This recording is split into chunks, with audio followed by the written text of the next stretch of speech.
I don't know why you can't see my face. Oh, there we are. Hello. Hi.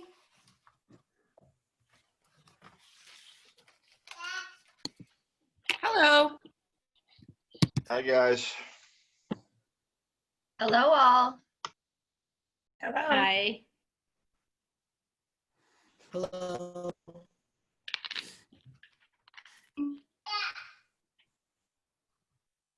Hi, Ange. Hi, Mary. Hi, This is Michelle. Hi, Tara. Hi. This is the Google Classroom one, right? Yes, it is. 8 to 6, right? 3 to 6. Thank you.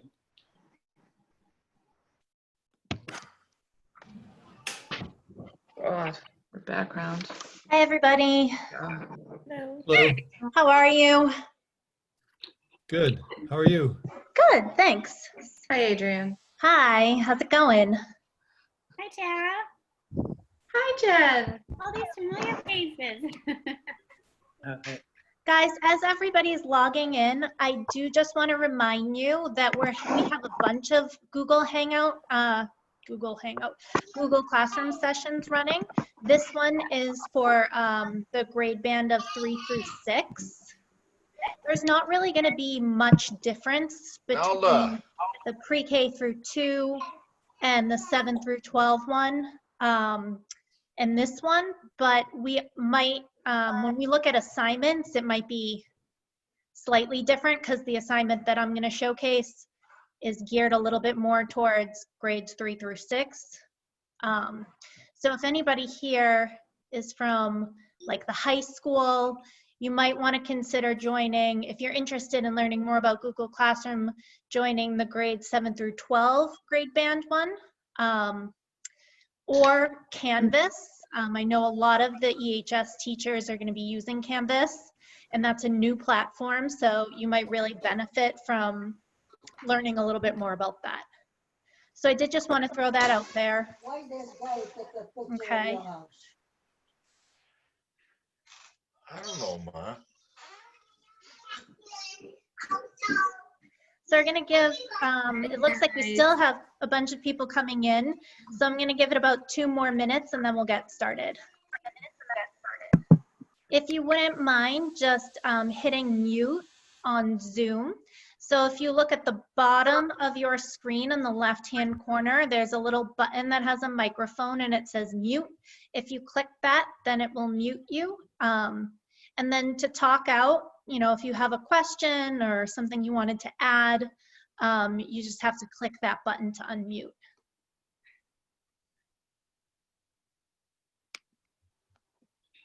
Great.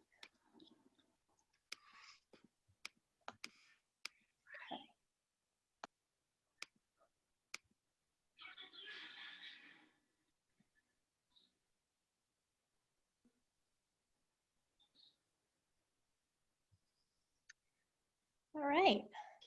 So it looks like it's slowed down now.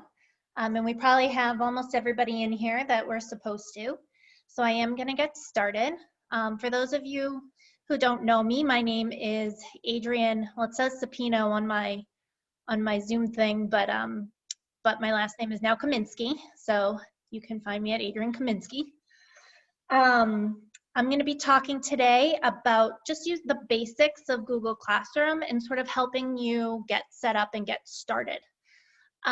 Just so that you know, Clever will connect to your, will be connected to your Google Classroom.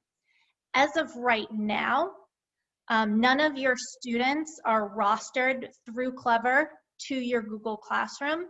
And if what I heard is correct, you're actually going to have to roster them yourselves, okay?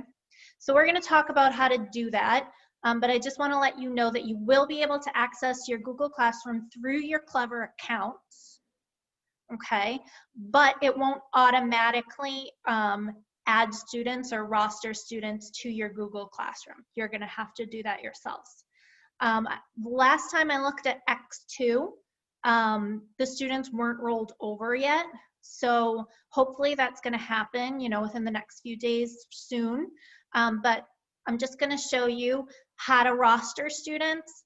And then, you know, we were going to take some time today originally so that you could start adding students to your Google Classroom. But since, you know, you don't have your homerooms yet, we're not gonna do that. I'll just show you how to do it, okay? I will take a look at the chat periodically during breaks and answer some of the questions that have come up there. Just to address the one that came up right now, somebody asked me if the interventionist will be getting clever. That's an excellent question. I'm not sure, but I can find out and get back to you with that answer, okay? There are definitely going to be some things on Google Classroom that I don't know how to do, but I'm really like happy to find out how to do them and then get back to you guys with any answers. So I know that, you know, we have a lot of people in our district who are, you know, really strong experts on Google Classroom. They've been using it for a while with their students. So we have those resources and then online, but please feel free to ask me anything. And if I don't know an answer, I will try to find out and get back to you on that, okay? So what I'm gonna do now is I'm gonna share my screen with you.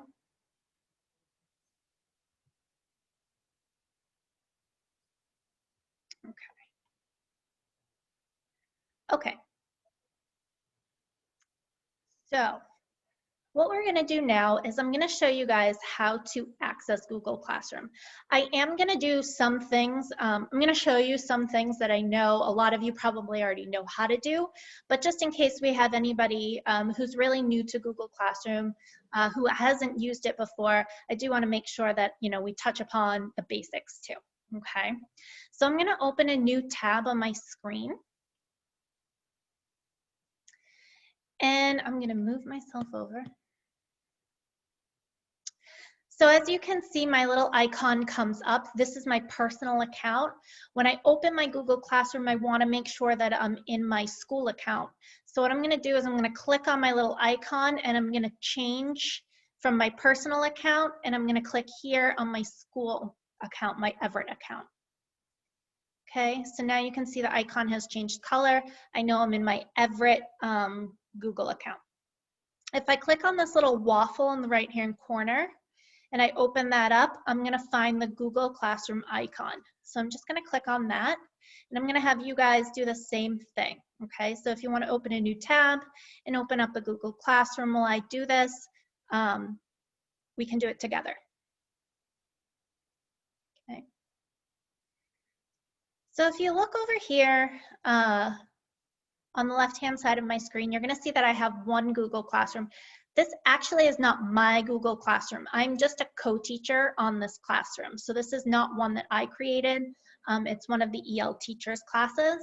And I am just allowed to, you know, add materials to it and look at student work, things like that, okay? So now what I'm gonna do, if I wanna add my own classroom, I'm gonna go up here to the top right where it has a little plus button, and I'm gonna click that plus button. And if I move it over so that you can see, it gives me the option to join a class or create a class, and I'm gonna create a class, okay? So my class name is gonna be, I'll just call it sample class, okay? You can add in a section if you want, a subject, or a room number, okay? I'm not gonna do any of those things. I'm just gonna name it sample class. Click create.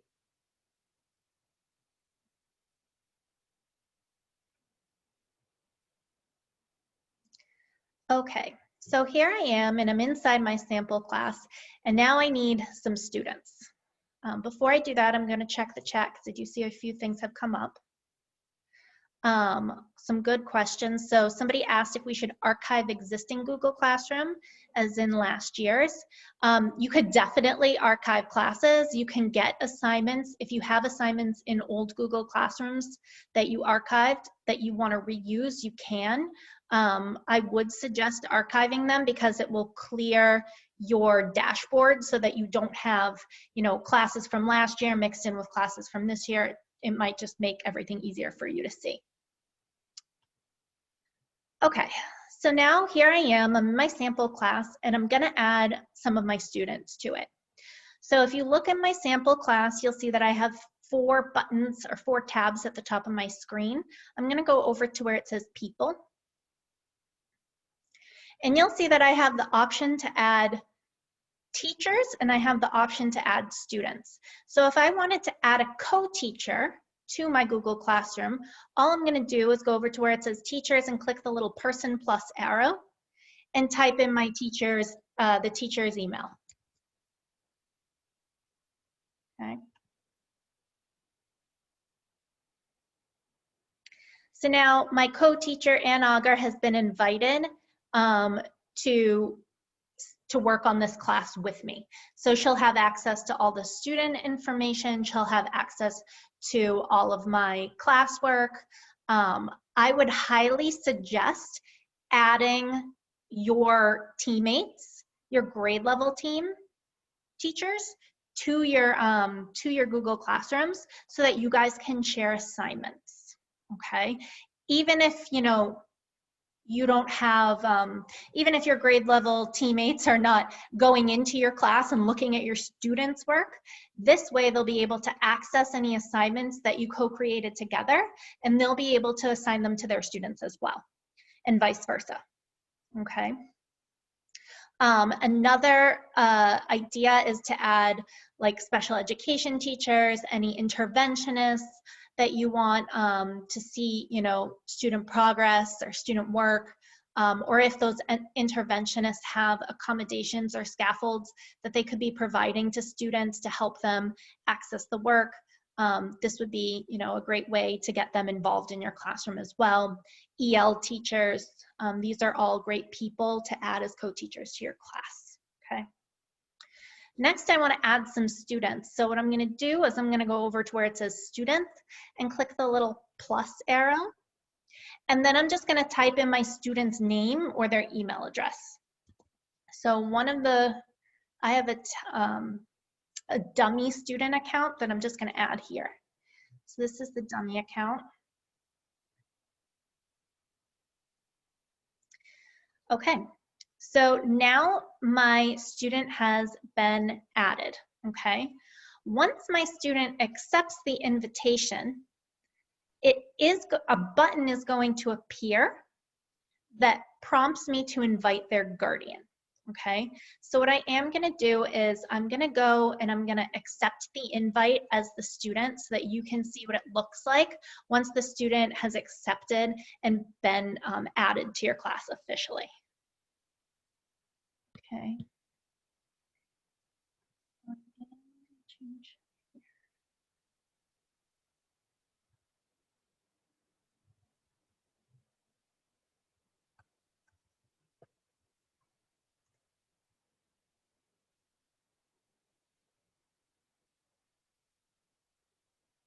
Okay, so I've signed in as the student now. And when I'm a student and I click on Google Classroom, or if I go to Clever and I click on Google Classroom from Clever, it's gonna take me to this page. And as you can see, Ms. Benedetto invited me to join her class, and then I also invited this student to join my class. So I'm gonna click join.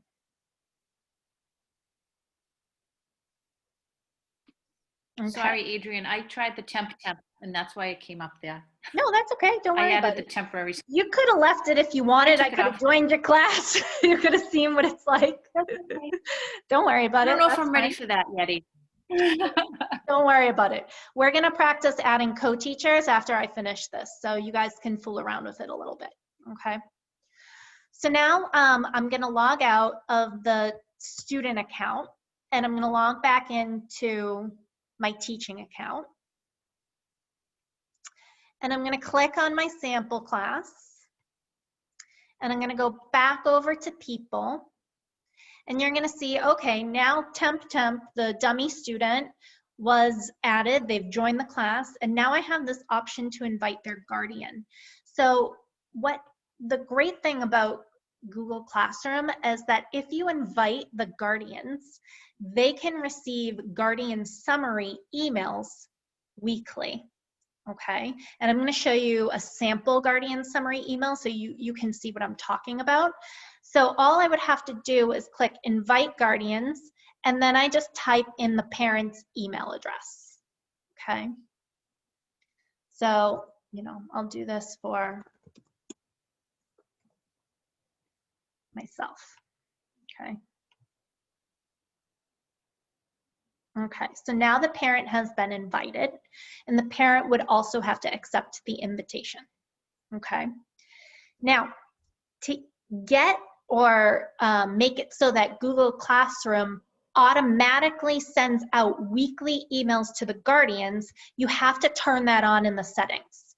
So if you look over here on the right side of your screen, you're going to see this little gauge button. That's the settings button. I'm going to click on that. It's going to have my classroom details, some other general settings, and then you're going to see that it has this button down here where it says Guardian Summaries, and you have to toggle it over so that it's blue like this. If you hadn't already done that for previous Google Classrooms, it probably looks like this, which means it's turned off. If it's gray, it's turned off. You want it to be blue to be turned on. Okay. So now I'm going to click on the see the sample, and you can see what the guardian summary will actually show the guardians. Okay, so here it is. It's taken me to the screen.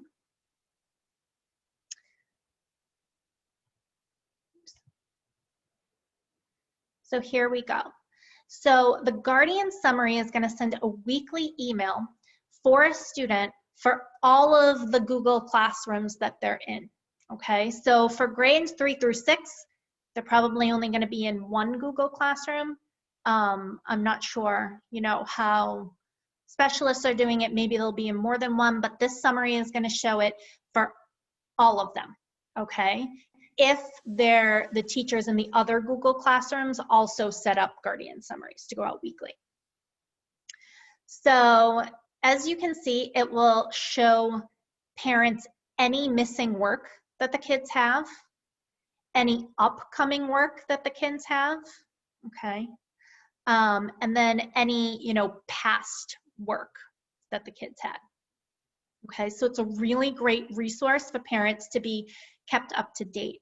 I know that a lot of people had asked me before whether or not the summary would show up in another language. And the answer is, if a parent has a Google account and has set up the Google account to be in their home language, all of the automated text will show up in their native language. So where it says student work, that's automatically created by Google Classroom. That's not something that you wrote. And where it says missing from last week, that's automatically something that Google Classroom came up with. That's not something that you wrote. That will all populate in their native language if their Google account is in their native language, okay? Any of the assignments and anything that you wrote, like descriptions of your assignments, things like that, are gonna populate in the language that you wrote it in, okay? So now what I'm gonna do is I'm gonna give you, 3 minutes to go into your Google Classroom and add your co-teachers, and I'm also going to take a look at the chat and see if there's anything that I can answer in that time. So I'm going to continue on with the presentation in about 3 minutes. If you have any questions during this time, please feel free to add them in the chat. You can also, if you click on the bottom of your screen where it says participants, you can also, you could raise your hand or, give me some nonverbal feedback.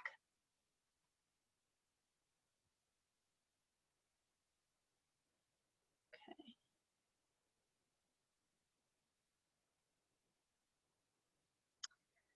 So somebody asked, okay. Okay, so I'm going to answer some of these questions now, and then I'm going to come back to some of them. So somebody asked if you can change the name of the classroom sections after it's been created. Yes, you can. If you go into the settings button on the right-hand side, it's that little gauge button, you will be able to change the name of your classroom that way. You cannot delete a Google Classroom. They can only be archived. Okay.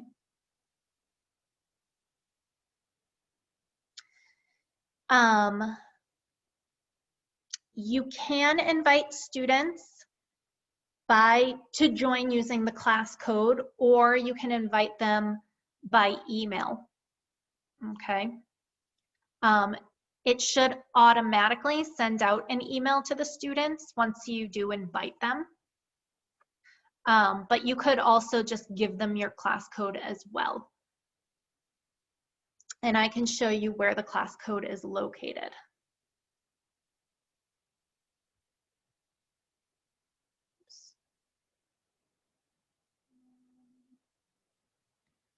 So for those of you who are asking about how to join using a class code, if I go and I click on my sample class and I look at the main bar of the sample class, it says class code, and then this is the code that the students can use to join. So when I showed you from a student view what my screen looked like, so again, if I'm a student,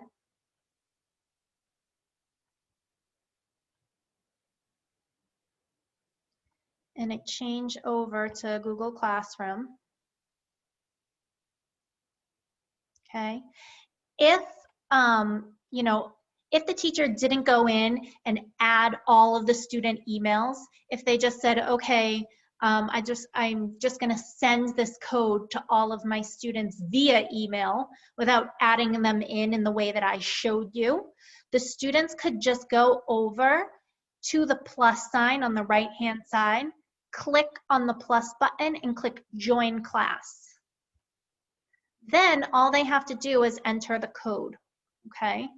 So if you didn't want to go in and add all of your students manually, but you just wanted to send them an email with the class code to join, all they would have to do is click on that plus button, and then they enter that classroom code here, okay?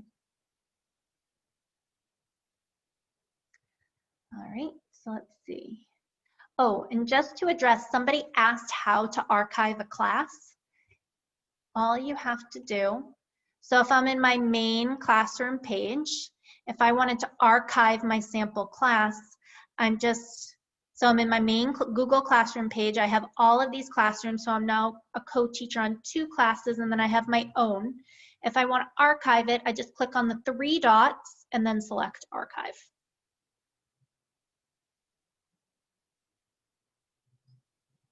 All right, let's see. Okay.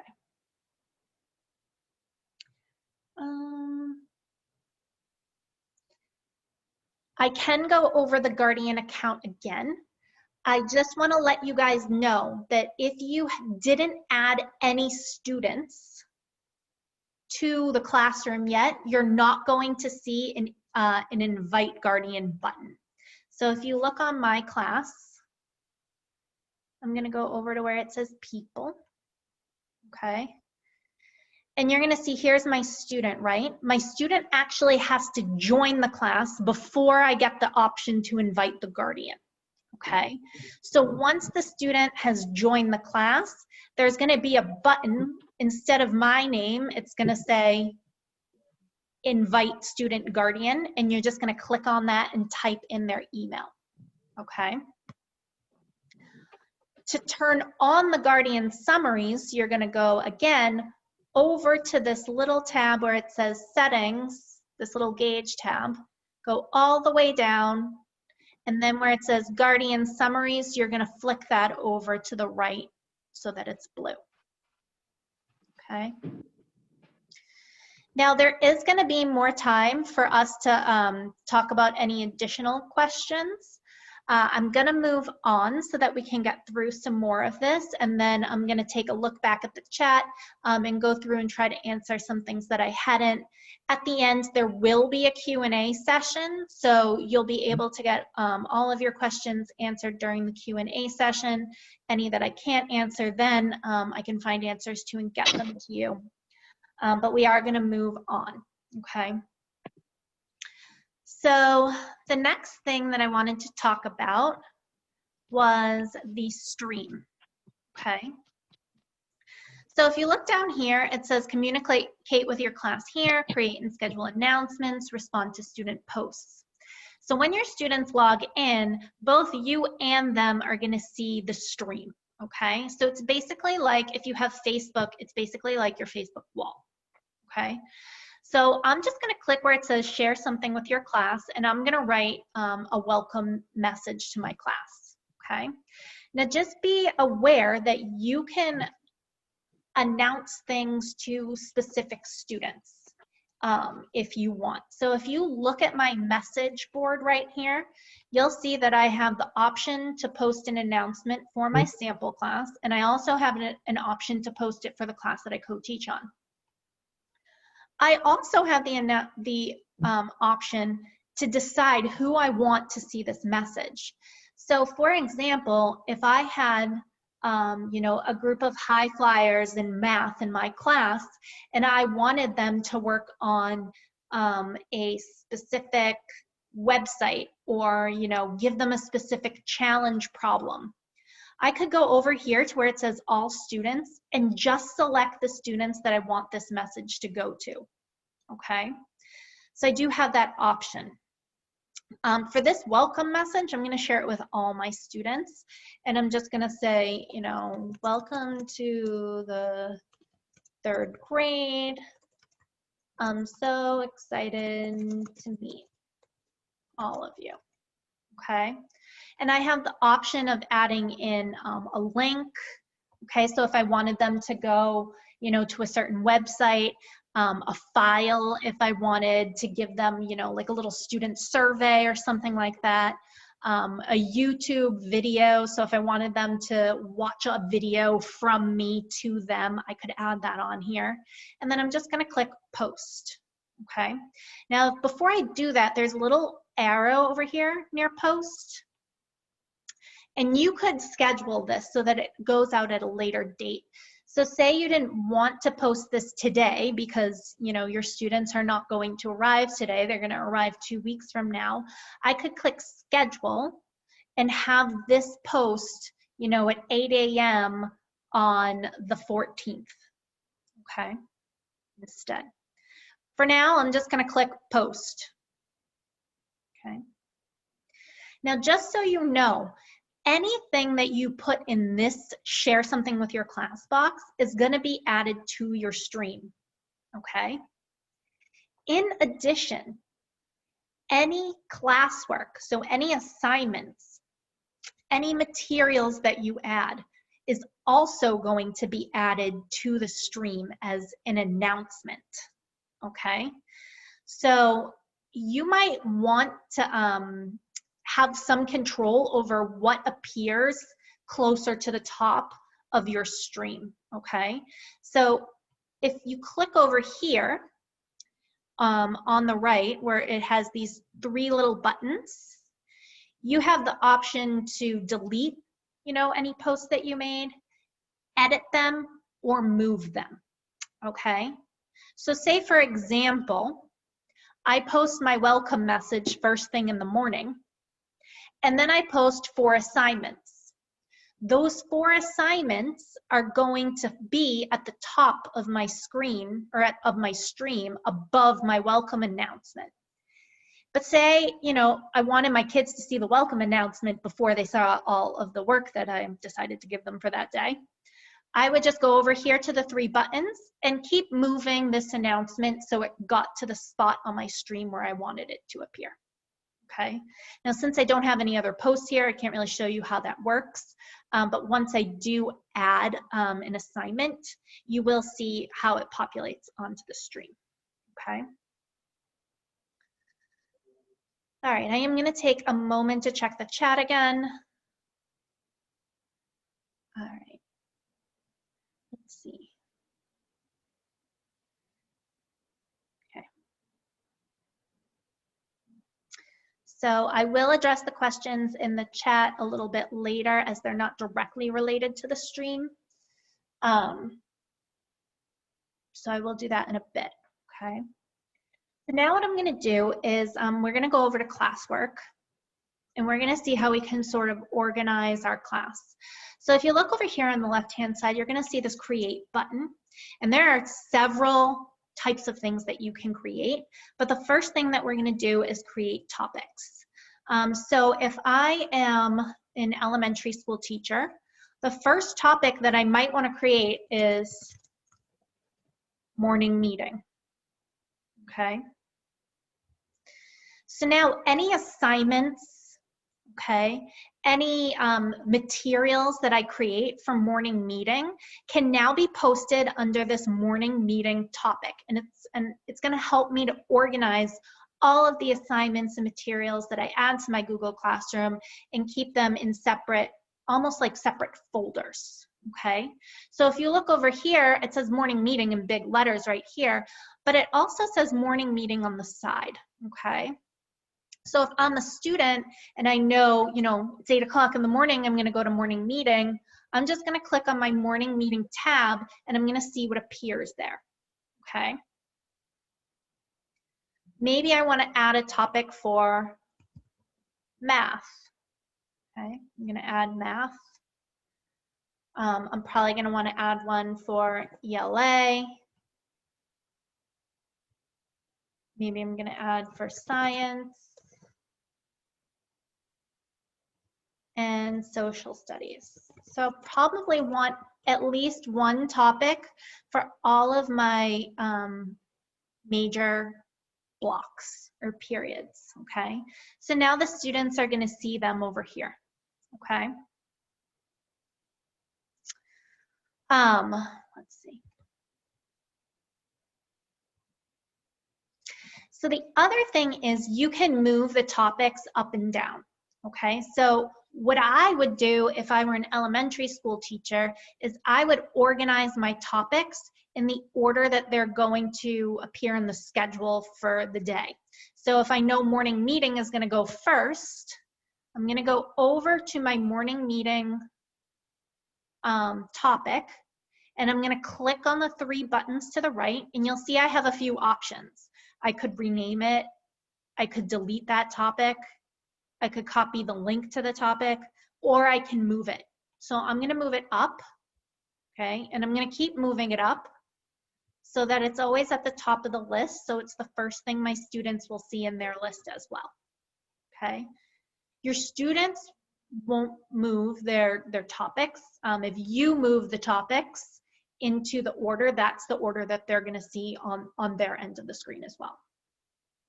So what I'm gonna do is I'm gonna give you about 5 minutes to add some topics and ask some questions. I'm gonna take a look at some of the questions in the chat and see if I can come up with some answers for some of the ones that I haven't gotten to yet.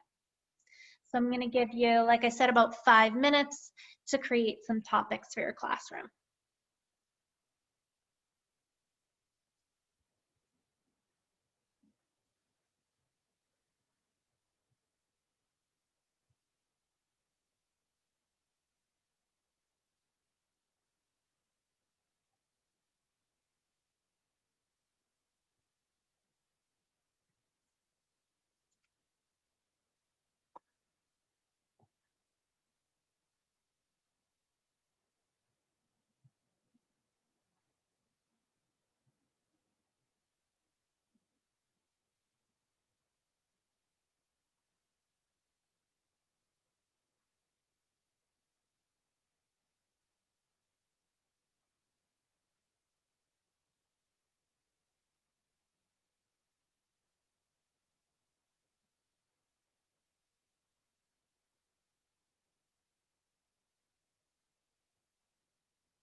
Okay, so just to answer the questions that came up, any tech issues, I would email tech support.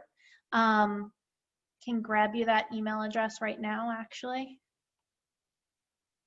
So that would be, whoops.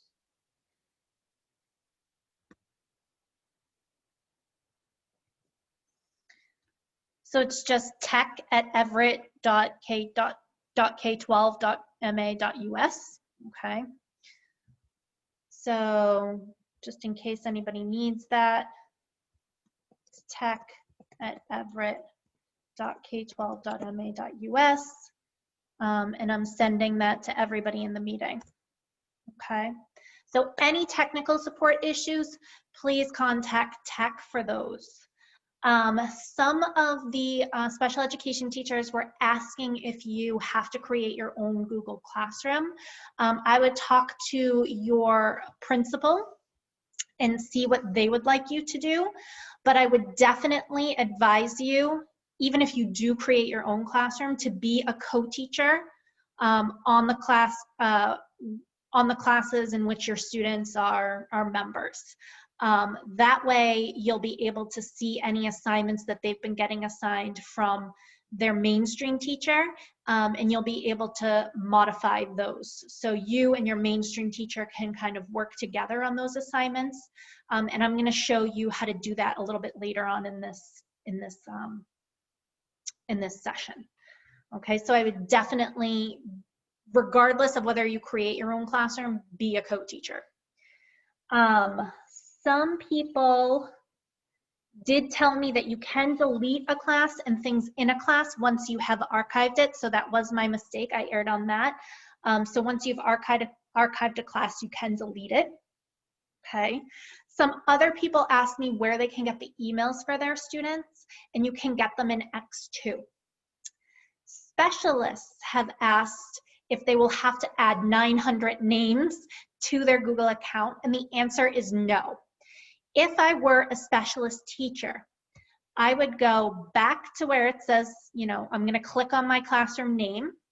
And do you see where it says class code here? Okay, so if you see where it says class code here, you're going to see my classroom code. Okay. What I would do is I would send an email to all of the students in the school, and I would just add, you know, the classroom codes for each of your grade levels. So if you have a different class for each grade level, I would say, you know, to students in grade 1, this is your classroom code, and then those students are going to have to join as I had shown you before. Okay. We will talk about notifications a little bit further on at the end of the session. I'll get into notifications, so we can talk about that.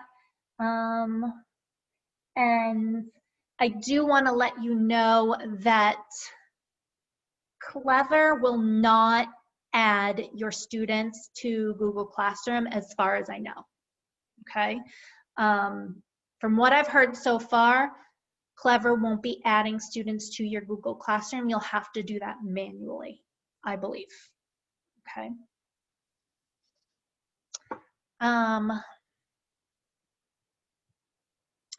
So can Google Classrooms be copied? That's a really good question. I'm not sure if you can copy a whole classroom, but what I can say is that you can copy posts from one classroom to another. So if you have 7 Google Classrooms set up and you want to give students in grades 1, 2, and 3 the same assignment simultaneously, you can do that. You don't have to create new assignments in each class. You can share assignments from class to class, and I'm going to show you how later. Okay.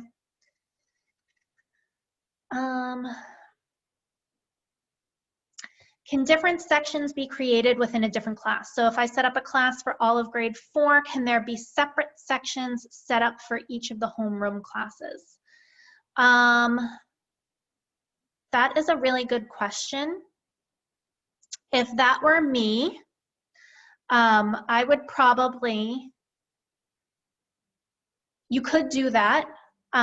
What you could also do is just assign different assignments to different students. So if if you have grade 4, oh, okay, I understand what you mean.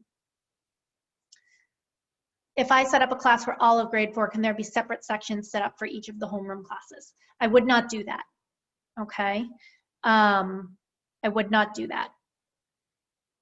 If you're teaching in a team, I wouldn't set up one Google Classroom for the team and then have, separate sections for each homeroom. You can't have separate sections for each homeroom. All of the kids would have to be, in that one class. Okay. I would just have different classes and have each of your teammates be a co-teacher on your class so that you can share assignments. Okay. So what we're going to do now is I'm going to move on to, now that you've seen how to add topics, we're going to talk a little bit about creating assignments. Okay. So if you look over here, I have, if I click on this create button again under classwork, so now I'll go back to the beginning. So now I'm in my sample class. If I tab over to classwork, you're going to see the blue create button with the plus sign. That's how I got my topic. And you're going to see that there are multiple items that you can create. Okay, you can create a plain assignment, a Kami assignment, which is not something we're going to talk about today, but is a PD session tomorrow if that's something you're interested in. Quiz assignments, you can ask students questions, you can post a material. Okay. Before we look at all of these in more depth, I do want to address the difference between an assignment and a quiz assignment. So if I click on quiz assignment, you're going to notice that a blank quiz automatically populates. Okay. And then you're also going to notice that there's this tab that says locked mode on Chromebooks. And if I tab that over, what it does is for any student on a school Chromebook, it's going to lock the internet so that they cannot move from the blank quiz or from the quiz that you've created. So that means if they click on this blank quiz and they're taking it in locked mode on a school Chromebook, they can't go browse the internet for answers, okay, to the quiz. All right, they're locked into that quiz. They can't, tab over to Google Meet and ask their friends, what's the answer to number 3 on the quiz. It locks it. Okay, so that is one major difference between creating just an assignment versus a quiz assignment. The other major difference is that when you click on quiz assignment, the Google form is automatically made into quiz mode, okay? Now, I'm not really going to get into this during this session because there's a very, very great tutorial on this on the EPS Virtual Learning website that I'm going to direct you to. But basically, if you have a form in quiz mode, you'll be able to automatically grade responses if you're using multiple choice questions or even some short answer questions. You can assign like point values to questions. So once you turn a form into quiz mode, it will actually, create it so that it, it has point values and all of those things, and you're able to grade it, okay? So that's the main difference between an assignment, a plain assignment, and a quiz assignment. If you look here and I just click assignment, that blank quiz doesn't automatically pop up. I have to add additional things, okay? So what I am gonna do is I'm gonna show you right now where you can actually find more information on creating quiz assignments in Google Forms. So I'm going to go over here to the Virtual Learning website, and I'm going to take this website address and I'm going to pop it into the chat for you so that you can browse it. Okay. So it's an amazing website. They did a really, really great job creating this. If you go over here to Google Suite, this is where you're going to find some videos on Google Forms, Google Slides, Google Classroom. So for the tutorials here, they're really awesome. I'm going to click on the Forms one just so you can see. So David created this, and if you look over here, there's a skip to button where what he essentially did was he created an outline. So, you know, the video itself is pretty long from beginning to end, but he time-stamped it. So, you know, if you want to learn how to make a copy of a form, all you have to do is click here, and that's where the video is going to start for you. Okay, he addresses here the basic difference between a form and a quiz, how to change a form into a quiz, and he does a way more in-depth comparison of forms and quizzes. And he gives you a bunch of examples, okay? So if you go down here to managing responses, he tells you how to, you know, find the responses. He tells you how to grade them. He does a really great job of how to create one. So I definitely recommend taking a look at this if you would like to, if you'd like more information on how to create forms and quizzes. Okay. Another really great video is from Google Classroom. So Marissa McQueenie created this video, and again, they created a skip to document, so you can just skip right to the parts that are relevant for you, okay? If you scroll down, you're gonna see that there's actually tons of videos that were created. I would highly, highly recommend if you are teaching grades, you know, the younger grades, so maybe grade 3, but even if you have, you know, low-level ELs in your class, taking a look at this on how to create a Google Classroom, because this video actually shows you how to use emojis to clarify subject materials and like grading and all of that kind of stuff within Google Classroom. So those would be, you know, really, really great for your younger kids. So if, you know, if you are a specialist teacher and you have young kids, if you have low-level ELs, this would be, you know, helpful for them. Okay. All right, so now I'm gonna go back here. And what I'm gonna do next is I'm gonna actually show you how to create, how I would use the materials form. So if I were to create a material, basically what I would use this for is if I had anything that I wanted to serve as sort of an anchor chart. So right now we're not in our regular classrooms, you know, we can't have our multiplication charts posted on the wall. We can't have, you know, our 5 steps for reading posted on the wall, or 5 steps for solving a math problem posted on the wall. This would be a really great way to have these types of materials available to students, but in, you know, on your Google Classroom instead. So if I click on material, you'll see that I could either add a document from my drive, a link, a file, or a video, or I could create, you know, a document for them, or a Google slide, or drawing. So I know last year some teachers created their own anchor charts for the wall just by using Google Drawings, and then they printed them out on big paper at the admin building, and then they just posted them on their wall. If I was, you know, obviously you can't do that virtually, so what you could do is you could make the drawing and then just add it as a material for your students to access. So for example, if this were me and I wanted my students to have access to a multiplication table, I might title this, you know, multiplication table I'm going to go over here. I have a multiplication table saved to, my desktop.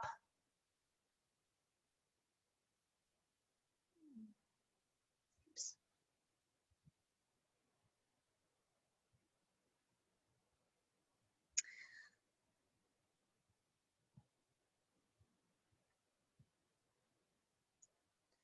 So I'm going to actually go.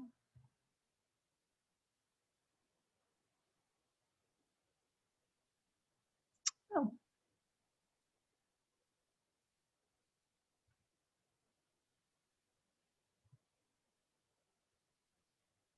All right, so if I go to PC desktop, okay, under sample documents, I have a multiplication chart. So now my multiplication table is, added. And if I go over to topic, I'm going to add it to math. Okay. And I'm going to show you where it shows up. Now you could even create materials just for specific students. So say I'm in 6th grade, I don't want all my kids to have access to a multiplication chart, but maybe I have, a newcomer EL who doesn't, know, who isn't familiar with their multiplication tables yet because they've had interrupted education, and I want them to have access to it.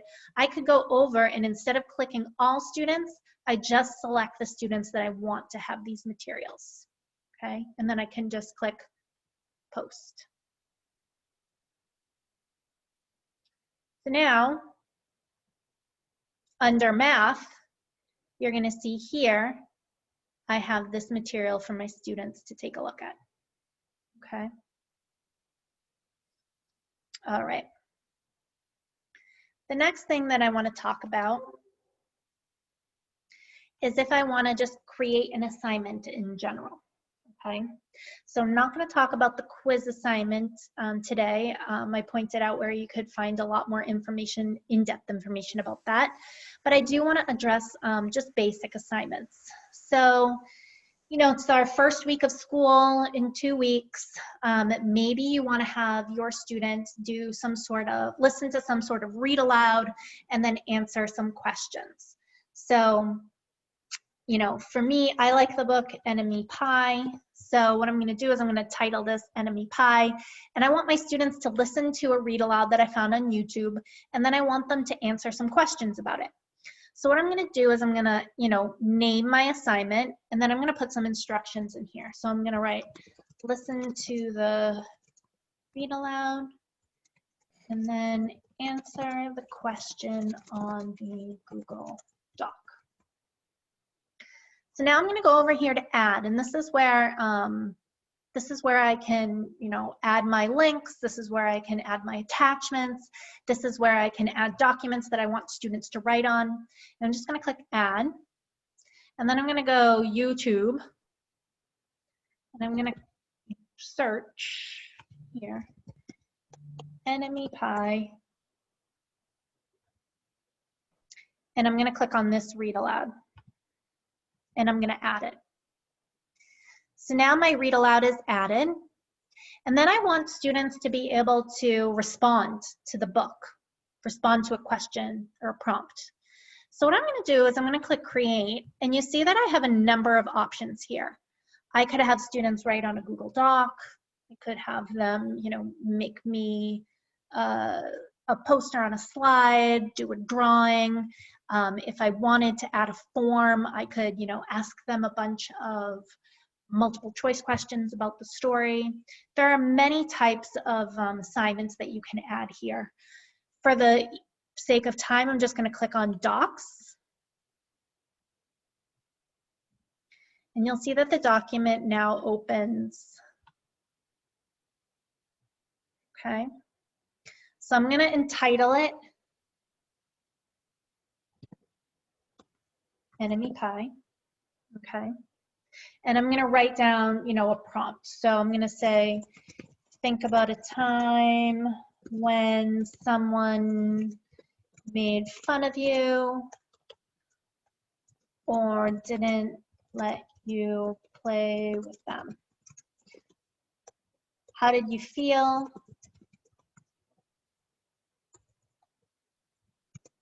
What did you do? Tell me about it. Okay. So here are my instructions to my students. Okay. And now I'm just going to close it out. I'm going to move you guys to the top. All right. So now students can either view I have this option over here where students can either view the file, they can edit the file, or you can make a copy of the file for each student. If I select students can view the file, it means that all they can do is see it. They cannot type on it, they cannot respond to it, they can just see it. It's a non-editable file for them. If you click on students can edit file, that means you're going to give all of the students one document and they're all going to be able to respond on the same document. So that's really perfect if you wanted students to have an ongoing conversation with each other. Maybe I would select students can edit file.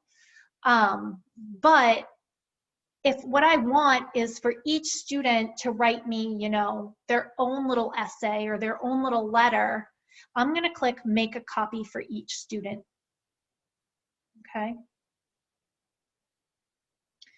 Now over here on the side, it says, you know, who can get this?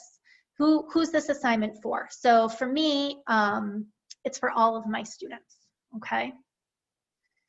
But perhaps I don't want it to be for all of my students. Perhaps, you know, I want it to be for all of my mainstream students and I want my EL students to have a different version, okay?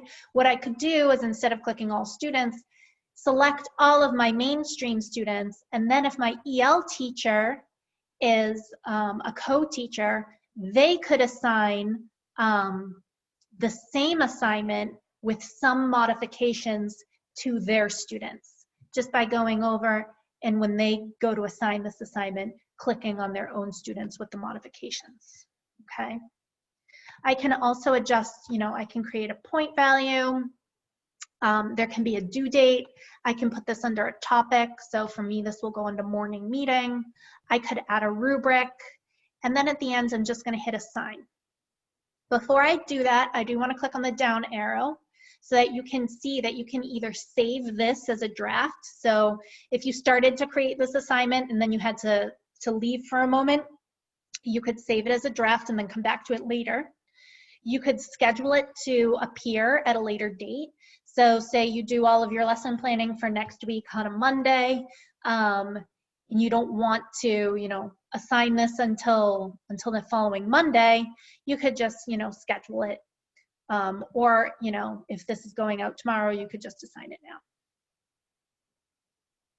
now. Okay. So now it is being assigned. And you'll see that it's posted now in my morning meeting. Okay. If I go over to the stream, you're going to see now that my assignments and my materials have both been posted, and the announcement has been added to the stream. So say I posted these things, but I didn't want those to be the first things my kids saw. I could move my welcome message to the top. So now my welcome message is the first thing the kids see. Okay. So you can move these posts to be in different spots, so that, you know, if you had this assignment and you want to highlight this assignment, I could move this assignment to the top just by clicking on these 3 buttons, okay, and selecting move to the top, okay. So what I'm going to do now is I'm going to give you about 15 minutes to create an assignment or a material that you think would be relevant for your first day and sort of play around with that. And then we'll come back and I am going to continue on and we're going to talk about how to, like where to find student progress and view student work, and then how to use the reuse post feature, which is going to be really, really helpful for those of you with co-teachers. Okay. So again, take some time, about 15 minutes, to play around with creating an assignment or creating material. If you have any questions, please feel free to drop them in the chat and I'll try to answer them as you work. So we'll come back together at about 1:45.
Adrian, you're muted right now. You're on mute, so we can't hear what you're saying. Thank you. Sorry. Yeah, sorry. I really no, thanks for bringing it up. I really thought that I wasn't anymore. I just wanted to say somebody asked if it was possible to delete the notifications coming up on the stream. And I just wanted to let you know that it's only possible to delete the announcements that you write. So for example, my welcome to the 3rd grade, I'm so excited to meet you announcement. I can delete that by clicking on the 3 little buttons and selecting delete, but I cannot delete any of the announcements of materials or new assignments that I've posted. So those stay on the stream and they just keep, filtering to the bottom as you add more announcements. The only way that those get deleted is if the assignment itself is deleted.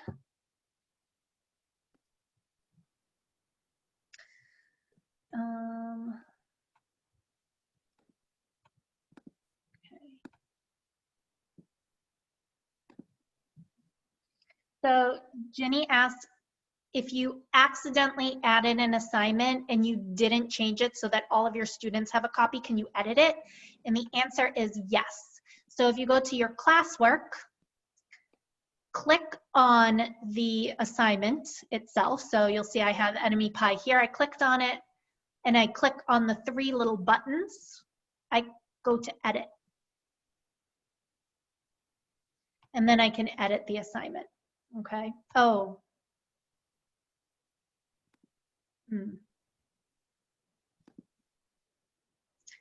It appears that however, I cannot edit it so that each student will get a copy.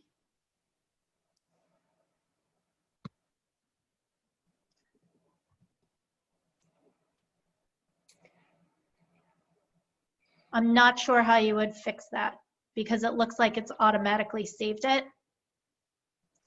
What I would probably do is,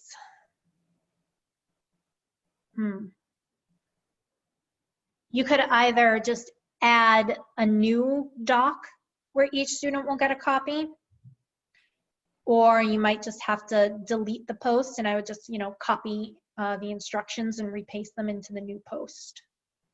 But it doesn't look like you can go back and edit the Google Doc that you've added.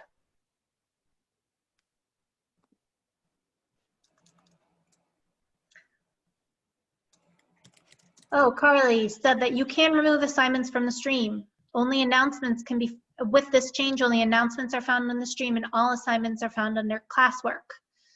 I do not know how to do that. Carly, could you tell us how?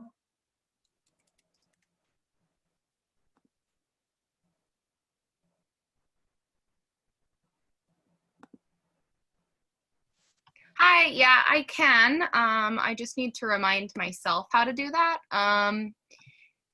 It's, if you go, I did it for my class last year. It helps just like organize things. So your stream isn't like overwhelmed. It is found in settings. Okay, so wait, I found it, I think. So if I click on settings and I go down to classwork on the stream. Yes, and then you click hide. Then I go to hide notifications. Yes. Okay. And so then when you post assignments, kids will have to use the classwork tab at the top. But your stream is then just announcements or things that you want them to see right away. That way, if you make an announcement, you don't have to like continuously push it to the top if you then post, 5 different assignments. Got it. Thank you. No So problem. just in case you guys missed it, you can hide notifications from the stream by going to the Gauge settings button, scrolling down to the middle where it says classwork on the stream, clicking the down arrow and selecting hide notifications. Okay. Please note, and I didn't mention this before, students are able to comment on the stream as well and post on it. I know that sometimes students can get a little crazy, so if you don't want them commenting or posting on the stream, you can change that. In the settings, above where it says classwork on the stream, it just says stream. And you can select that students can post and comment, or students can only comment in response to your posts, or only the teacher can post or comment, okay? So you have options there about what you want your students to be able to do on the stream.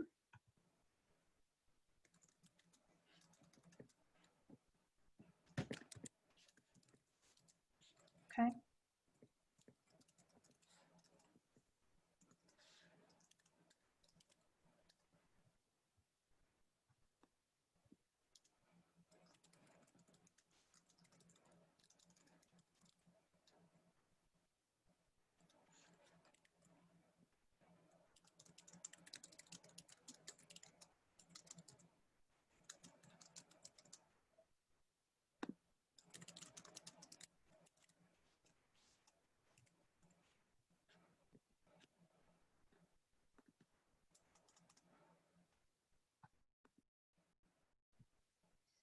So I'm going to give us all about 5 more minutes to continue creating your assignment.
I do also want to give you guys access to a Google presentation that one of the VLs created that tells you how to, and it shows like little videos on how to add students, add guardians, and add co-teachers, things like that, add topics.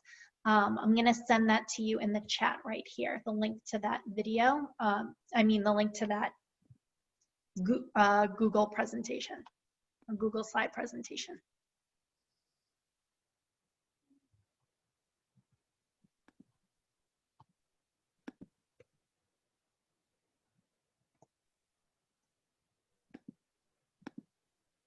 So just in case any of you are, still fooling around with all of the stuff that we had talked about at the beginning, inviting guardians, inviting your students, this will help to clarify that.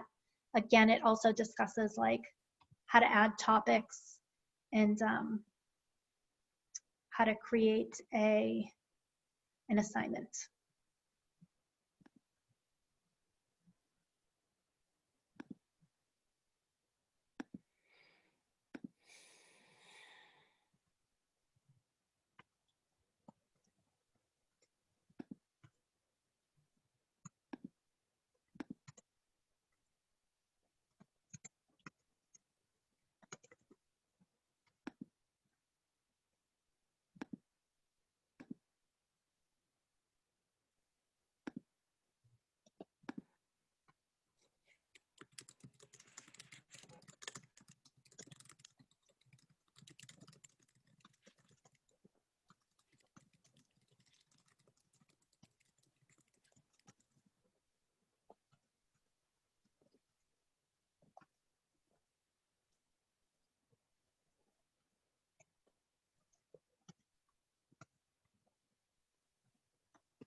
Okay, I'll give you all about 1 more minute, then we'll get going, and then we're gonna break out into breakout rooms for a Q&A session.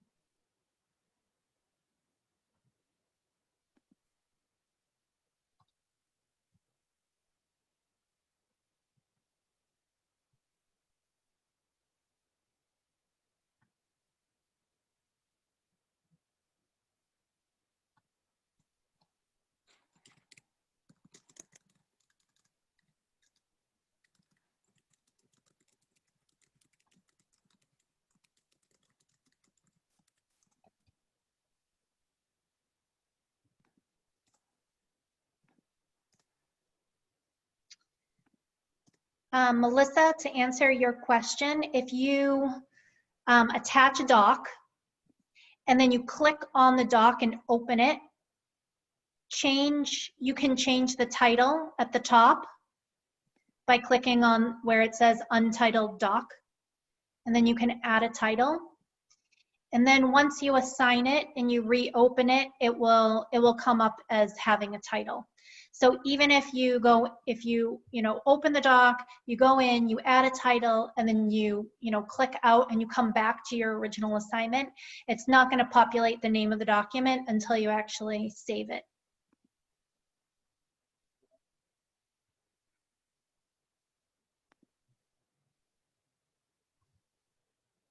Okay.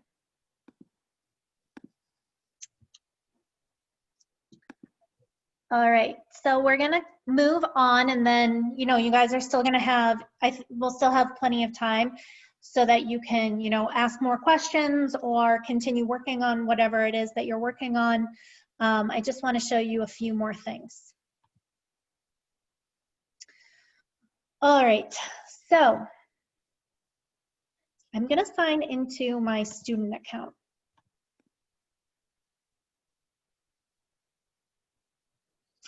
So here I am a student.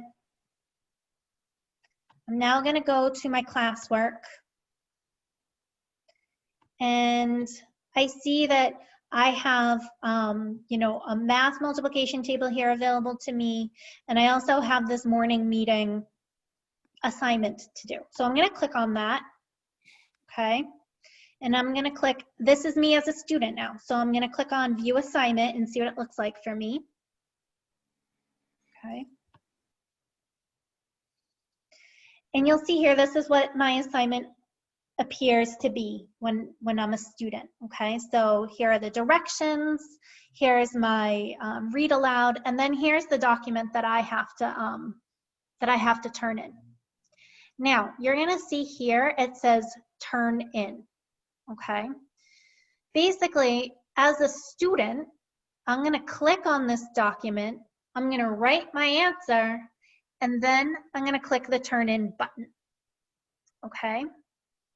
Now, I really want to stress this because sometimes instead of having this turn in button, it says mark as done. And I want to clarify what the difference is between mark as done and turn in.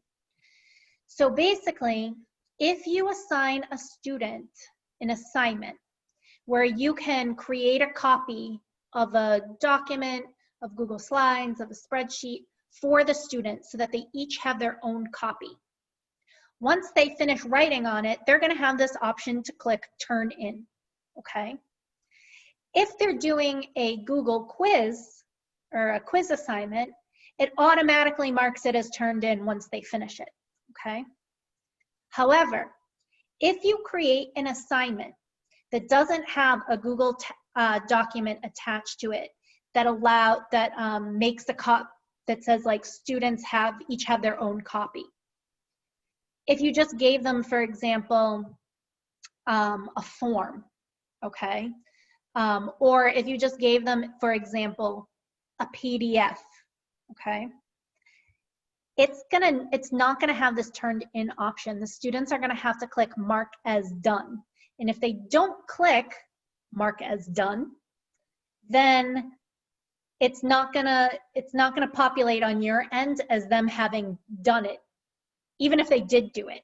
So basically, if they forget to click the mark as done button, it's not going to show up as being done on your end, okay? And there are times where Google is automatically going to mark their assignments as turned in, but that's only if you've created an assignment such as a Google quiz or an assignment that has the option of giving each student their own copy of a document, okay? If you create a quiz assignment, it's not gonna automatically mark it as done if you've also attached another document to it. So for example, say I make a quiz assignment and the assignment has, you know, all of my math questions on it. And then for some of my students, I've attached a multiplication chart to help them as an added scaffold or support. Because I've added an additional attachment to that quiz, it's not going to show up as being turned in, even if the student did the quiz, unless they go back to the old assignment and select mark as done. It's a weird glitch. As far as I know, they haven't fixed it yet. People were asking about this over the spring, like during the springtime, because it was getting a little bit confusing. So basically, you just want to be aware that if you've assigned a quiz to a student or you've assigned an assignment to a student, and the quiz has an additional document attached, and the assignment doesn't have a doc that's saved for each individual student, then they're going to have to go in and click mark as done in order for you to see it. Okay. As I said, I know that that can be kind of confusing, but it's just a glitch that Google Classroom has not worked out yet. So I do want to see in the chat. Hold on one second. Okay.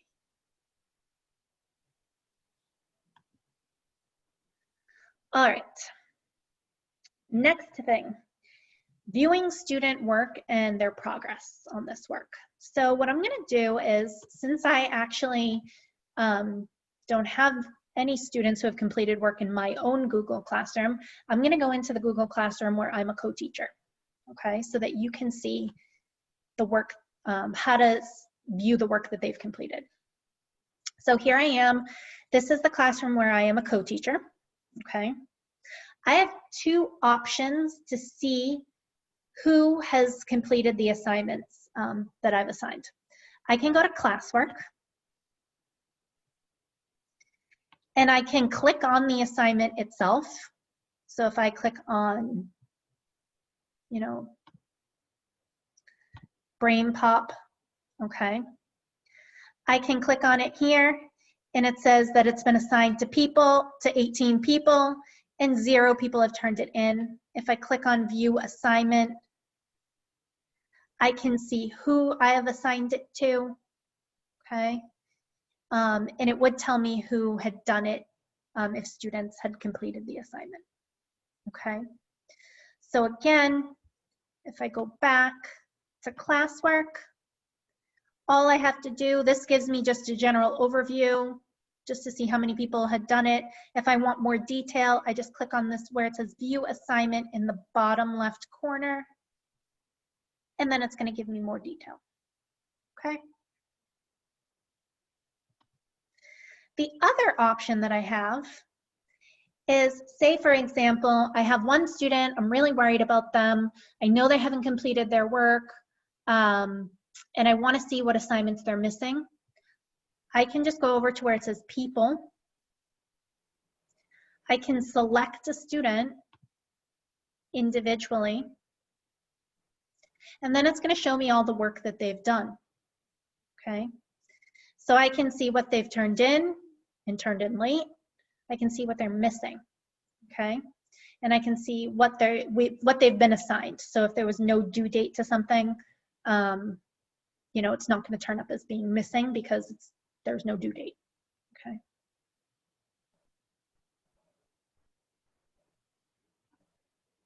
All right. The last thing that I want to talk about before we get into breakout groups is classwork.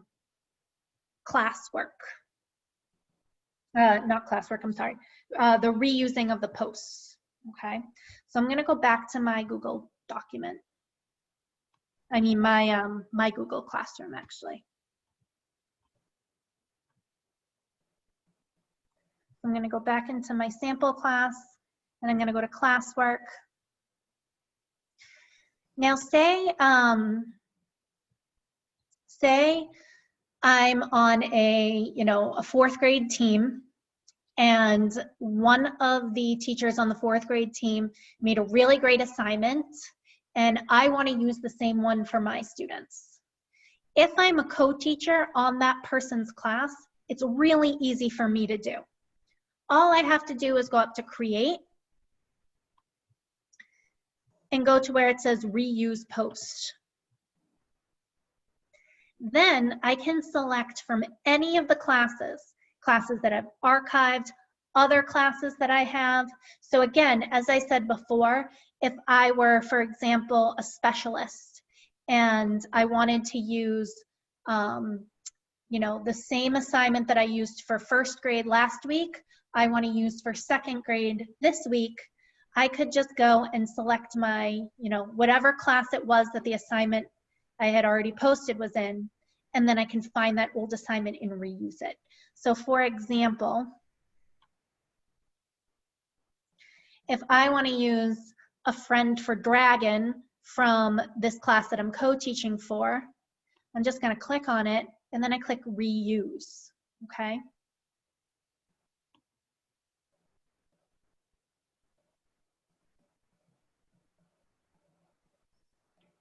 And now I can modify it, okay? So I could modify the directions however I need to. I could decide that I wanted to add an extra attachment. So this is a really great option for special education teachers and EL teachers.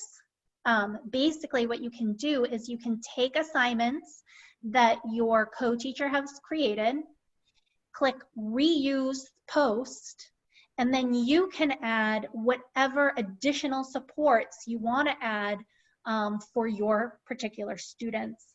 So say I'm an EL teacher, I want to,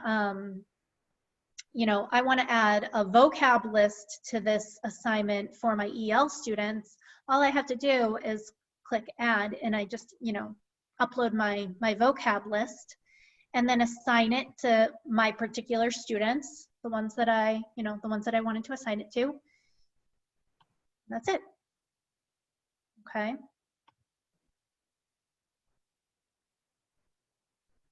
So say even, for example, that I decided, okay, for Enemy Pie, my Enemy Pie assignment, I assigned this to, all of my mainstream kids. But as an EL teacher, I think I want to add in some additional sentence starters for the assignment portion of Enemy Pie. So all I would have to do is go to Create, Reuse Post. I'm going to select, I'm going to go back, and I'm going to go back to sample class. I'm going to select Enemy Pie and click Reuse. And now all I'm going to do is if I'm the co-teacher and I say, okay, I'm going to click on Enemy Pie, I'm going to add in some sentence starters for my EL students. So one time,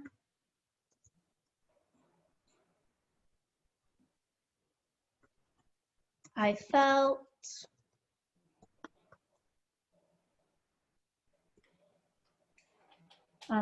I decided to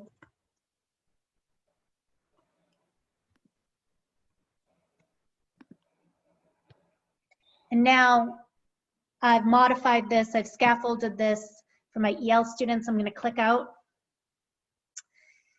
And now, instead of giving it to all of the kids, I'm just going to give this particular assignment to the kids that need it, okay, to the EL students instead. Okay, and I just click Assign. All right, so what I'm going to do is I'm going to take a look at the chat, and then we are going to go into question answer breakout rooms. There's, over 200 people on this call. So I thought that it might be easier to break into small groups with your peers and ask each other any questions that you have. And then if none of you are able to offer an answer, you will be able in the breakout room to call me to your room, and I can answer it as best I can or find an answer for you. Okay, I'm also going to go and I'll hop into each of the rooms just to check and make sure you guys don't have any questions that nobody can answer, and then we'll go from there. Okay.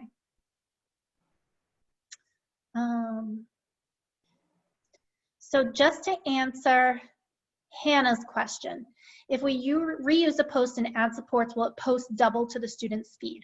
So Hannah, if your mainstream teacher posted an assignment to all of the students, and then you went and you reposted an assignment or reused a post and just sent it to your students, yes, they would get double.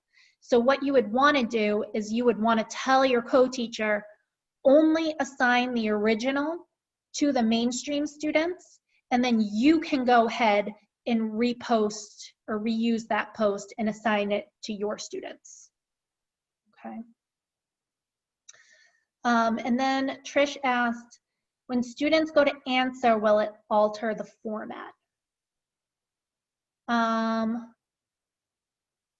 I think do you mean, Trish, if you could just clarify, do you mean of the document? Last time when we used it, it followed up the form, like the questions were all it moved the questions around sort of when they went to answer in on it. You on like a form or something? Yes. Oh, I don't know. I haven't had any experience with that. I really can't speak to it, but I can ask some other people who I know have been using it and see if they've had any trouble with it or how they troubleshot that.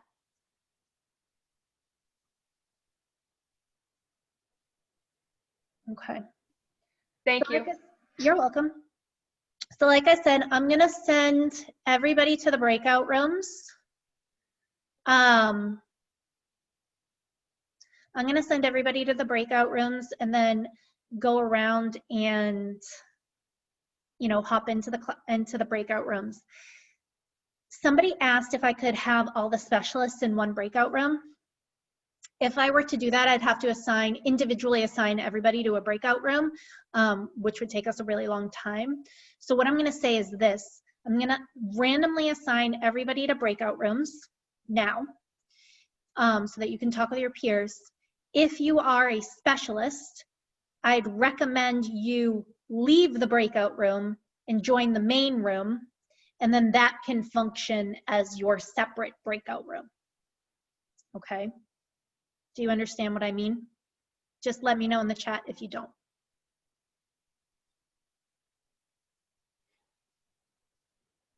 Okay. So Dennis, I'm gonna assign you to, and Britt, I'm gonna assign you guys to a breakout room. Join the breakout room, and then after you've joined it, click leave.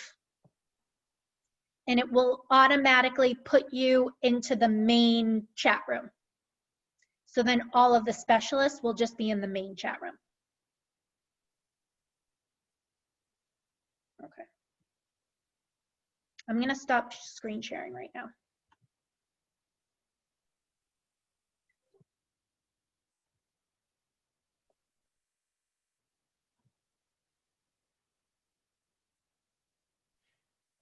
So there are 200 of you. I'm gonna put you into 15 breakout rooms.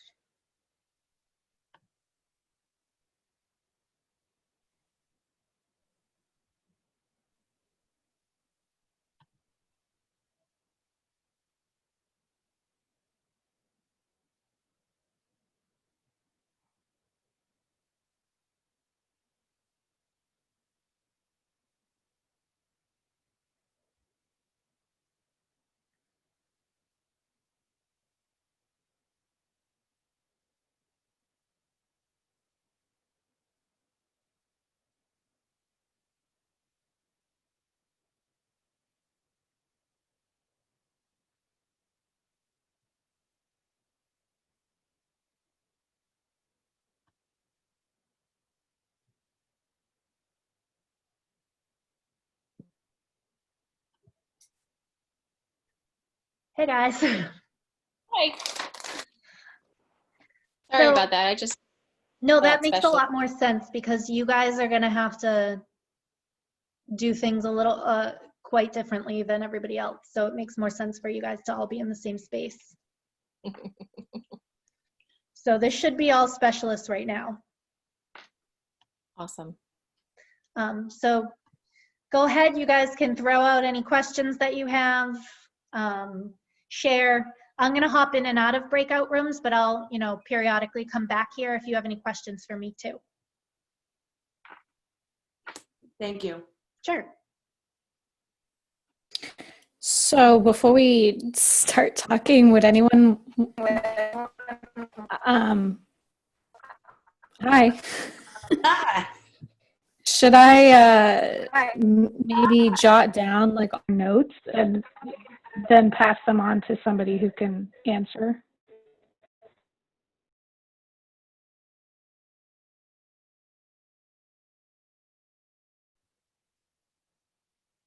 Hey guys. Hi. How are you doing? Hello. Hi. Hello. Do you guys have any questions, or do you feel good about Google Classroom? I feel good about it. I've used it the past few years. Oh, good. Okay. So you're I also probably feel an expert and can answer questions for anybody else. Yeah, so if you guys want to take this time to, work on adding, assignments to your Google Classroom for the first week of school.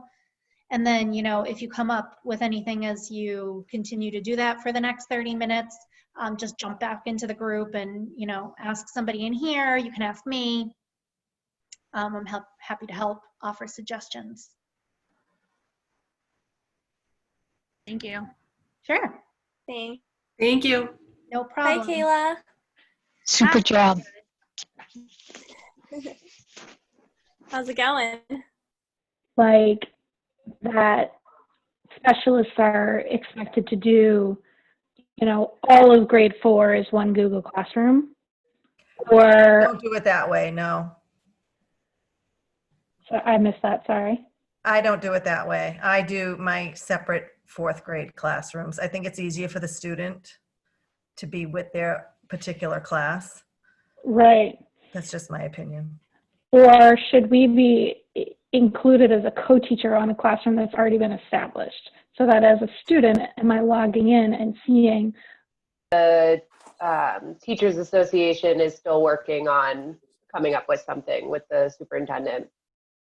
Yeah, because it's virtual learning, so it's different from the other format that we were using. Right. Too many answers. Yeah, hopefully it all gets figured out. I'm hoping we just, plan as a grade and then submit one lesson plan per grade. That's what I kind of understood and that's what has to happen, because other than that, everybody's just going to be beating their head.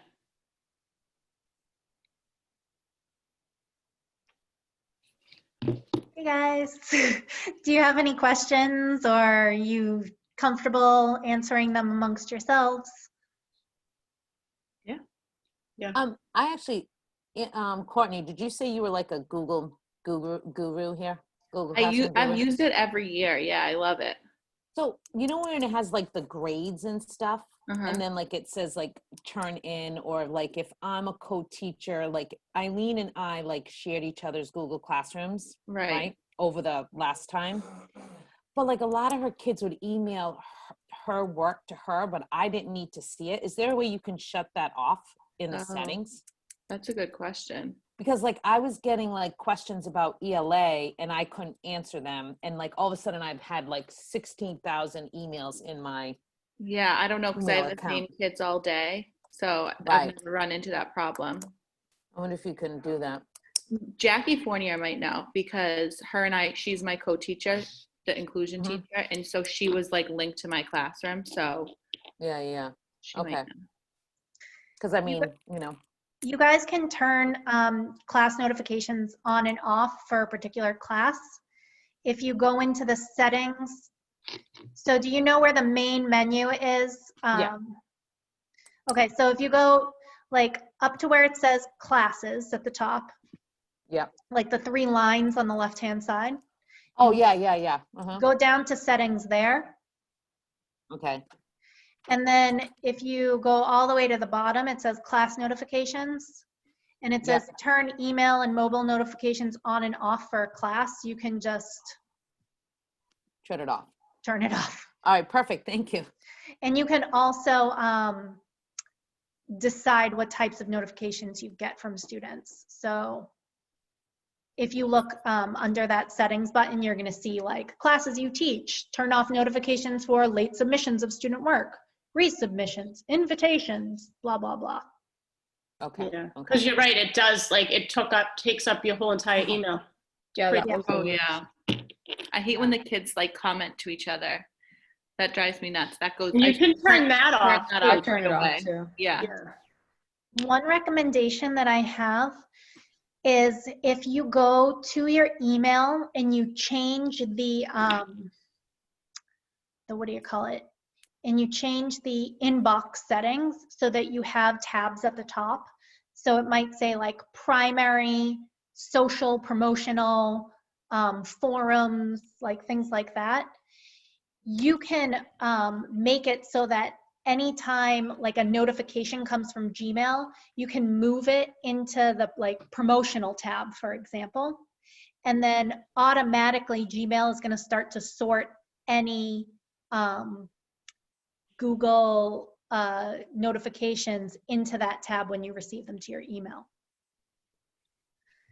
Okay. So if you go to the virtual learning website, if you go to where it says like Google Suite, and then you click on Gmail, there's a tutorial in there and it tells you how to like modify your inbox. Oh, thanks. Sure. Adrian, breakout rooms? What? Are you going to show us how to create breakout rooms? That's going to be in the Zoom tutorial. So if you're taking, so intro to Zoom is going to like touch upon it very briefly, and then advanced Zoom is going to give you like a lot more options about it. Is that good? Okay, cool. Let me know if you have any more questions. I'm going to hop to another room. Okay. See you guys. Bye. Thank you, Adrian. Thank you. Sure.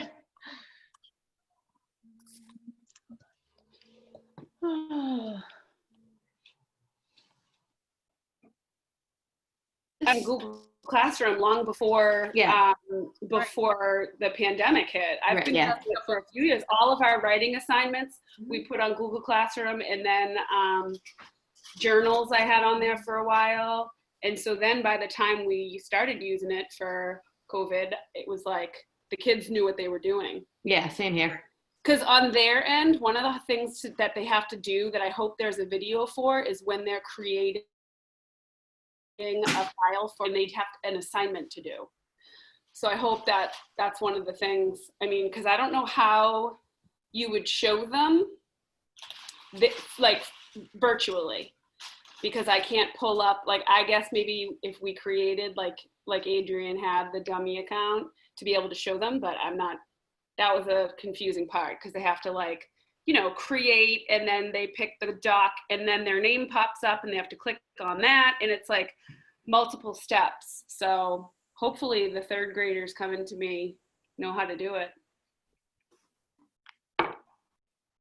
You might want to ask tech for a dummy account so that you can show them just in case. I mean, I guess, yeah. I mean, it'll depend on some of the other programs that we're going to be using. I kind of want to figure out what other programs, maybe something there can help, like Screencastify or whatever, which I don't even know what that is. I think it's something about projecting things. So if I could project the student side of it. So Screencastify is it's a Chrome extension that you can use to record yourself.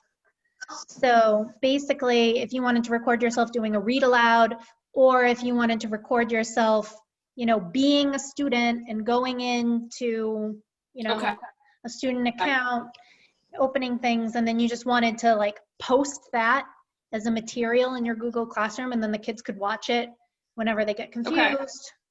That might be useful. Okay. Adrian, what's up? Hi. You How are did a you? great job.